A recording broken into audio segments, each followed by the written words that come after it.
Hello guys,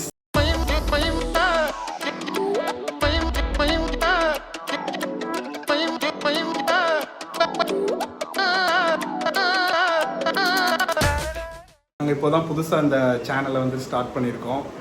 இதுக்கு இன்னும் பேர் கூட வைக்கல. வீடியோ அப்லோட் பண்ணும்போது தான் யோசித்து பேர் வைப்போம். இப்போ பார்த்தீங்கன்னா ஃபர்ஸ்ட் வந்துட்டு நம்ம குக்கிங்லேருந்தே ஆரம்பிப்போம். கிச்சன் இதான். ஸோ உள்ளே போய் பார்ப்போம் எப்படி இருக்குன்னு. கோகுல் என்ன பண்ணுறீங்க? இப்போ தோசை சுட்டுட்ருக்கேன். முருகலான சுவையான தோசை. இந்த கடைசிக்கும் அந்த கடைசிக்கும் போயிருக்கே தோசை. தோசை வந்து கொஞ்சம் லைட்டாக கொஞ்சம் சேட்டை பிடிச்ச தோசை மாவு வந்து கொஞ்சம் இழுவைகள் போட்டுட்டு இருக்குது. அரைச்சிங்களா தோசை மாவு? இல்லை, கடையில் தான் போய் வாங்கிட்டு வந்தோம். இன்னைக்கு வந்து புது கடையில் போய் வாங்கிட்டு வந்திருக்கோம். கிலோ 60 ரூபா.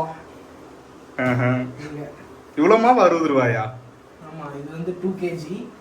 1 kg 60 ரூபா. இது 2 kg வந்து 120. ஓகே. தொட்டுக்கிறதுக்கு வந்து இன்னைக்கு வெங்காய சட்னி பண்ணியிருக்கோம். பார்க்கவே எம்மியாக இருக்கே. நீங்களா பண்ணீங்களா? அதை நான் தான் பண்ணேன். ரொம்ப கஷ்டப்பட்டு பண்ணேன். கொஞ்சம் கம்மியாக தான் பண்ணியிருக்கோம். ஏன்னா சாம்பார் வேறு இருக்கா. சாம்பார் வந்து சூடு பண்ணிட்டு இருக்கோம். நேற்று பண்ணது. நேற்றும் இந்த சாம்பார் வைக்கிறதுக்குள்ள போதும்னு ஆயிடுச்சு. நம்பாதீங்க கைஸ், சாம்பார் வச்சது நான், மாவாட்டி கரைச்சி வச்சது நான், செருப்பு இந்த சட்னியை அரைச்சது நான்.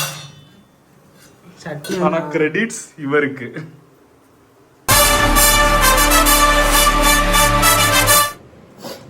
அந்த இதுதான் கடலை எண்ணெய், இதுதான் ஊற்றணும். சுடுது தோசை. ஃபர்ஸ்ட் தோசை சாப்பிட்டு பார்ப்போம். ஹலோ, புது மாவுல. நைஸ். ஆனால் நம்ம தோசையோட நிலமையை பாருங்க. Not bad. ஓகே, அவ்வளோதான் கேஸ் வரும். பேச்சுலர்ஸ் தோசை.